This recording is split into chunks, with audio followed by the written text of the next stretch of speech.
বুলভাইয়ের নাম এখন ব্লক বুলবুল হয়ে গেছে। ভাই আপনি কি বুলভাইয়ের ইয়ে পাইছেন, লিঙ্ক পাইছেন, কোন লিঙ্ক পাইছেন?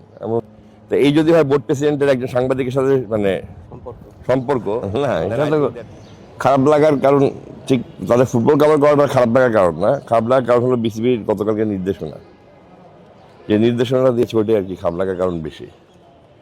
আসলে এইখানে তো আমরা কখনো কেউ কারো সিকিউরিটির থ্রেট হয়ে যাব এমন কখনো আমাদের মধ্যে কোনো সাংবাদিক, আমাদের সাংবাদিকগণ অনেক মানে উত্তপ্ত বাক্য বিনিময় হয়েছে, মানে অনেক ধরনের কথা অনেক ধরনের প্রশ্ন করছে, কিন্তু কখনো তারা সিকিউরিটি থ্রেট হবে বলে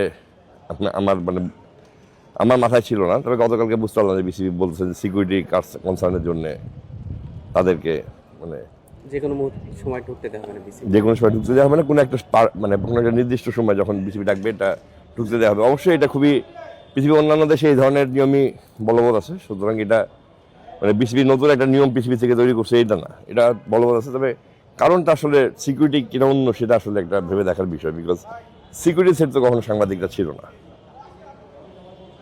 আর একটা কথা বলতে হয় যে আমাদের প্রেসিডেন্ট আমিনুল ইসলাম বুলবুল, তার শাসনামলে এই জিনিসটা দেখাটা আসলে অনেক সাংবাদিকের জন্য, যারা আর কি পুরনো সাংবাদিক আছে তাদের জন্য খুবই কষ্টকর। কারণ বুলবুল সবাই মিডিয়া ম্যান বলে জানতেন বলে আমি বিশ্বাস করি। তবে এটা বিশ্বাস করি বলতেছি, বিশ্বাস করতাম বলা উচিত। কারণ বর্তমানে সাংবাদিকের সাথে যদি আপনি কথা বলেন, এখানকার আশেপাশে কানপাত দেয় যারা বুলবুল ভাইয়ের সাথে কথা বলেন, তার একটা কথা প্রায়শই নিশ্চিত করেন যে বুলবুল ভাই তাকে বলছেন যে আমি আগে সবাইকে বিশ্বাস করতাম, এখন কাউকে বিশ্বাস করি না। এটা যেমন শোনা যায়, তেমন এই এলাকাতে আবার যদি আপনি কান পাতেন শুনতে পারবেন যে বুলবুল ভাইয়ের নাম এখন ব্লক বুলবুল হয়ে গেছে। মানে এই আমাদের সাংবাদিক বলে কে যার জায়গা থেকে মানে ফোন লিস্ট থেকে ব্লক হয়েছে, এটা যারা ব্লক হয় তারা আসলে নিজেদেরকে সাংবাদিকই মনে করে না। বুলবুল ভাইয়ের কল লিস্টে ব্লক হয়েছে মানে হলো কি ভালো একটা সাংবাদিক হয়েছে আর কি, সে ব্লক।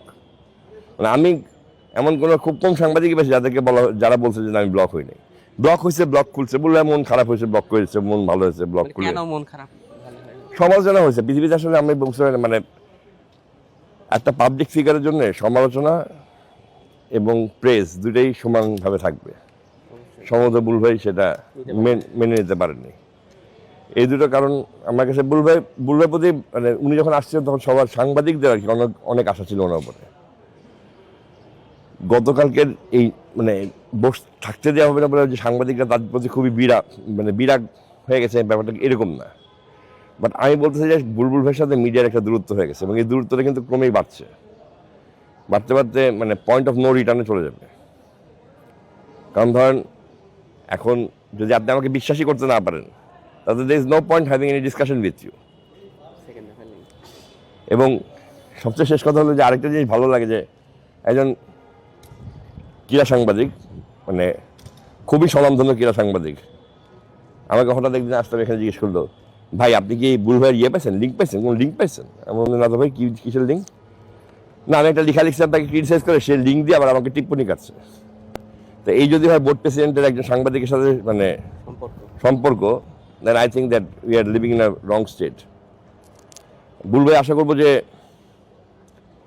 আরও উদারতার পরিচয় দিবেন। আর যদি উনি ভেবে থাকেন যে উনি উদারতার পরিচয় না দিয়ে মানে এইভাবেই উনি করতে পারবেন, অবশ্যই উনি করতেই পারেন, এটা তো কেউ কিছু বলতে পারবে না। তবে এখানে কিন্তু একটা প্রবলেমও আছে মিলন। সে প্রবলেমটা হচ্ছে পৃথিবীর অনেক দেশে আমি দেখছি যে সংবাদটা আমরা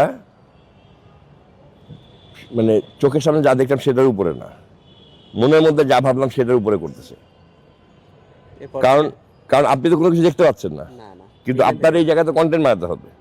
তাহলে মনের মাধুরী মিশিয়ে যেটা ইমাজিন করবেন ওটাকেই কন্টেন্ট হিসেবে বানা দিবেন, তখন আরেক ঝামেলা সৃষ্টি হবে। আর যদি আজকে আপনারা কিছু দেখতে না পাচ্ছেন, বাইরে থেকে দেখে কোনো একটা মহিলা ঢুকছে এই বোর্ডের মধ্যে এবং আপনারা ওইটা ধরে খালি আগে যে এই বোর্ডের মধ্যে এই মহিলা যাচ্ছে কোথায়, জাস্ট ফর এক্সাম্পল বললাম, আমি বললাম না এটা আপনি করবেন, মানে বলতেছে আর কি। মানে অনেক ধরনের এখন সামনে নিউজ হবে, যে নিউজের ভিত্তিটা কতটা হবে আমি নট শিওর, সত্যতা কতটা হবে, কারণ সত্যতা যাচাই করার তো সুযোগই আপনি দিচ্ছেন না, ঠিক না? আমার জানার মধ্যে আমি তো মনে হয় যে এই যে মিডিয়া প্লাজা এটার বাইরে ওদিকে খুব কম সাংবাদিক যাইতো, আনলেস এটা একটা প্রেস কনফারেন্স থাকতো বা মানে ডাকা হলে যাইতো না, এইখানটাতে উনি ভয় পেতেছে। এখানে কিসের ভয়? এখানে মাঠ দেখা যায় প্রথম না। হলো গিয়ে এর আগে হলো গিয়ে 2 তলা যাওয়া নিষেধ হলো, হ্যাঁ, ওখানে এখন তো যায় না। এখন আর কেউ যাই না, এখন এখানে যাওয়া নিষেধ হয়েছে। ওখানে যায় না, তারপরে কিন্তু সংবাদ হচ্ছে হচ্ছে না। হচ্ছে। এখানে নিষেধ হবে, এখান থেকেও কিন্তু সংবাদ হবে। সাংবাদিকতা বন্ধ থাকবে না, মানে সাংবাদিকতা নিশ্চয় বন্ধ থাকবে না, সংবাদের ধরন বদলা যাবে।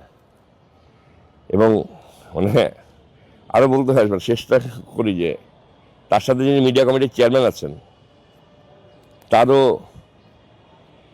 এই পুরো বিষয়ে দায় নিতে হবে, কারণ তিনি নিশ্চয়ই মিডিয়া কমিটির চেয়ারম্যান, তো মিডিয়ার জিনিসটা বুঝবেন নাকি তিনি নিজে আড়াল থাকার জন্য এই ব্যবস্থা বন্দোবস্তের দিলেন, সেটা আমি জানি না। এবং শুনতে পেয়েছি একজন খুব স্বনামধন্য খেলোয়াড়ও এর প্রতি সমর্থন দিয়েছেন যে এরকম হওয়া উচিত। সেই স্বনামধন্য খেলোয়াড়ের নামটা আমি উচ্চারণ করলাম না, আমি আশা করবো তিনি বুঝতে পারবেন যে তার অতীত টান দিলে কিন্তু অনেক বড় ধরনের ঝামেলা হবে। ধন্যবাদ।